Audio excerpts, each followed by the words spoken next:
Iran Israel সংঘর্ষ বিরতিতে রাজি, মঙ্গলবার ভোর রাতে এমনটাই দাবি করলেন মার্কিন প্রেসিডেন্ট ডোনাল্ড ট্রাম্প। 12 দিনের যুদ্ধ শেষের জন্য দুপক্ষকেই অভিনন্দন জানান তিনি। কিভাবে সংঘর্ষ বিরতি পালন হবে তাও জানিয়ে দেন president of the United State. উল্লেখ্য, কিছুদিন আগে ভারত পাকিস্তান সংঘাত চলাকালীন ঠিক একইভাবে সংঘর্ষ বিরতির কথা ঘোষণা করেছিলেন মার্কিন প্রেসিডেন্ট, এবং এবার ইরান ইসরায়েলের যে যুদ্ধ চলছে, যে সংঘর্ষ চলছে, সেই সংঘর্ষেও এবার সংঘর্ষ বিরতি ঘোষণা করলেন সেই মার্কিন প্রেসিডেন্ট ডোনাল্ড ট্রাম্প।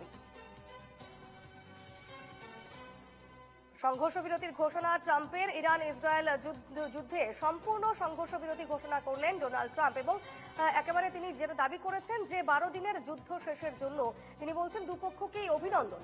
কিভাবে সংঘর্ষ বিরতি পালন হবে তাও জানিয়ে দেন president of the United State. উল্লেখ্য, কিছুদিন আগে ভারত পাকিস্তান সংঘাত চলাকালীন ঠিক একইভাবে সংঘর্ষ বিরতির কথা ঘোষণা করেছিলেন মার্কিন প্রেসিডেন্ট।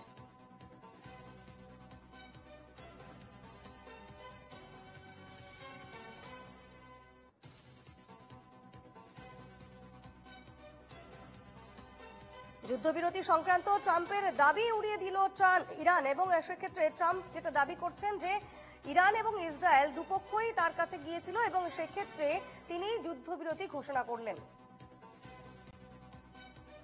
তবে ইরানের পক্ষ থেকে এই দাবি একেবারে নস্যাৎ করা হয়েছে। তেহরান জানিয়ে দিয়েছে যুদ্ধবিরতি সংক্রান্ত কোনো সমঝোতাই হয়নি, তবে ইসরায়েল নতুন করে হামলা না করলে তারাও আর সংঘাতে জড়াতে চায় না, এমনটাই জানিয়েছে ইরান।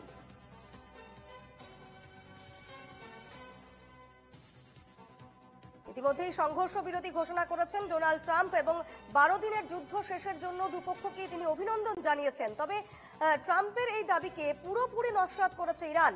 ইরানের বক্তব্য হচ্ছে যুদ্ধবিরতি সংক্রান্ত কোনো সমঝোতাই কিন্তু হয়নি, এবং সেক্ষেত্রে তাদের দাবি যদি ইসরায়েল নতুন করে হামলা না করে তাহলে আর নতুন কোনো সংঘাতে জড়াতে চায় না ইরানও।